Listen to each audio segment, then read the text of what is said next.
Assalamualaikum warahmatullahi wabarakatuh. Selamat pagi anak-anak. Bagaimana kabarnya anak-anak hari ini? Alhamdulillah, baik-baik semua ya. Alhamdulillah kita masih diberikan kesehatan sehingga kita dapat berkumpul kembali dengan Ibu di sini. Ibu di sini akan menjelaskan materi kita, yaitu mengenai hukum Archimedes. Sebelumnya, apakah anak-anak sudah ada yang tahu apa itu hukum Archimedes? Baik, belum tahu ya. Jadi Ibu akan menjelaskan nih.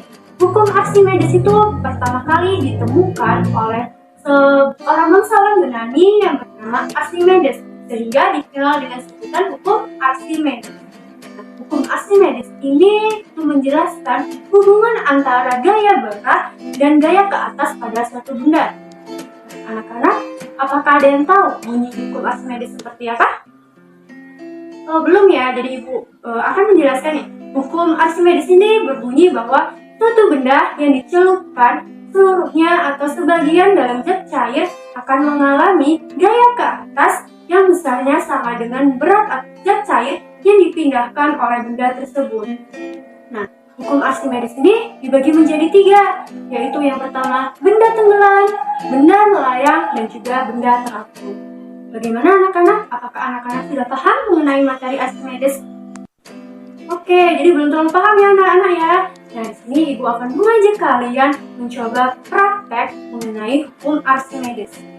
Baik anak-anak, jadi langsung saja kita praktek untuk membuktikan teori dari hukum Archimedes. Nah, di depan Ibu sudah ada barang yang akan kita gunakan untuk membuktikan teori hukum Archimedes. Langsung saja Ibu memiliki 3 buah gelas. Dan Ibu akan langsung mengisi gelas ini menggunakan air secukupnya.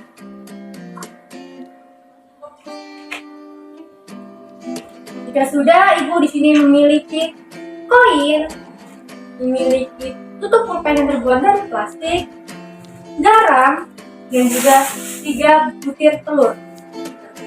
Untuk pertama, mari kita buktikan apakah koin ini benda yang bisa tenggelam, melayang, ataupun terapung. Kita akan celupkan koin ini ke gelas yang berisikan air.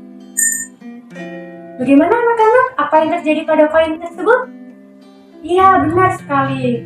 Koin yang berada di dalam gelas ini tenggelam, sehingga dapat dikatakan bahwa koin ini merupakan benda tenggelam. Selain koin, kita juga bisa menemukan benda yang tenggelam di sekitar kita seperti apa? Ada yang tahu? Iya, benar. Seperti batu, terus besi, atom, yang benda berat. Benar sekali. Lalu di sini Ibu juga memiliki tutup pulpen yang terbuat dari plastik.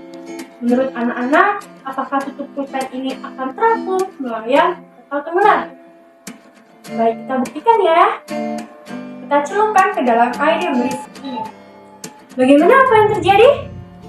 Coba anak-anak lihat. Ya, benar. Jadi, tutup pulpen ini akan terapung.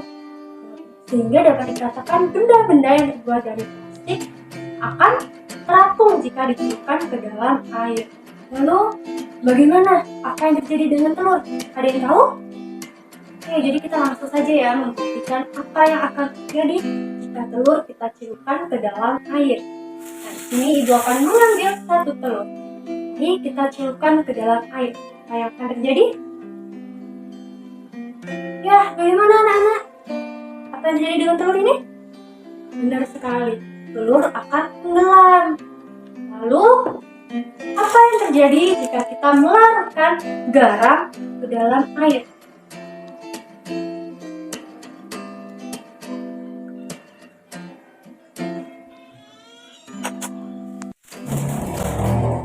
Telur yang kedua kita akan celupkan ke dalam air yang sudah kita tuangkan larutan garam. Mari kita buktikan apakah telur ini akan tenggelam, melayang, atau terapung. Anak-anak, telur ini melayang. Mengapa bisa telur ini melayang jika dilarutkan ke dalam air yang berisi air garam? Ada yang tahu? Iya, karena massa jenis air garam tersebut sama dengan massa jenis telur, sehingga telur akan melayang. Lalu, apa yang akan terjadi jika kita melarutkan banyak garam? Baik, kita akan melarutkan banyak garam ya ke gelas ketiga. Nah, sudah.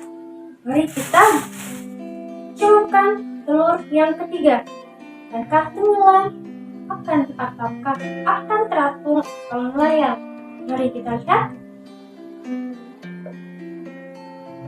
Lihat anak-anak. Telurnya melayang. Nah, di gelas ketiga ternyata telur ini melayang.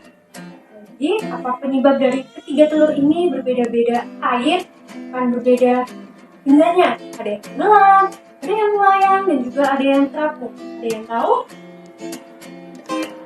Baik, Ibu akan jelaskan kesimpulan dari ketiga benda ini. Mengapa bisa ada yang tenggelam, kenapa ada yang bisa terapung maupun melayang. Jadi anak-anak, di gelas yang pertama telur akan tenggelam seutuhnya. Nah, ini dikarenakan karena massa jenis air lebih kecil dari berat benda, sehingga telur ini akan tenggelam. Sedangkan di gelas kedua yang kita isikan garam secukupnya akan melayang. Nah, ini dikarenakan massa jenis air sama dengan berat benda. Lalu di gelas yang ketiga, telur akan melayang. Apa sih yang menyebabkannya? Jadi, yang menyebabkan telur melayang ini yaitu massa jenis air lebih besar dari berat benda, sehingga akan menyebabkan benda melayang. Nah, bagaimana anak? Apakah dalam praktek tadi anak-anak sudah paham mengenai hukum Archimedes? Gimana? Ya, alhamdulillah ya. Jadi, anak-anak sudah mengerti nih mengenai hukum Archimedes, yaitu benda dibagi menjadi 3. Benda apa saja? Benda tenggelam, benda melayang, dan juga benda terapung. Benda dikatakan tenggelam jika massa jenis air kurang dari berat benda. Lalu, jika benda dikatakan melayang, yaitu karena massa jenis air sama dengan berat benda. Benar. Lalu, yang ketiga, benda dikatakan terapung jika massa jenis air lebih besar dari berat benda. Benar sekali. Jadi, contoh dari benda yang tenggelam apa saja? Ya, benar. Contoh benda yang tenggelam yaitu bisa koin, batu, maupun besi. Lalu, jika contoh benda yang bisa melayang yaitu sebuah telur yang dicelupkan ke dalam air yang berisi garam. Atau ada yang lain? Ya, bisa juga ikan yang berenang ya, anak-anak. Jadi, ikan yang berenang merupakan contoh benda yang bisa melayang. Lalu yang ketiga yaitu benda yang terapung. Contohnya seperti apa? Seperti kardus, seperti kubus, maupun benda yang terbuat dari plastik. Seperti itu ya anak-anak. Apakah sudah paham? Alhamdulillah paham ya. Jadi itu materi yang kita pelajari hari ini yaitu hukum Archimedes. Untuk pertemuan selanjutnya kita akan membahas mengenai gaya magnet. Itu anak-anak silakan dipelajari di rumah mengenai apa itu gaya magnet. Jadi sekian yang bisa Ibu sampaikan. Ibu akhiri. Wassalamualaikum warahmatullahi wabarakatuh.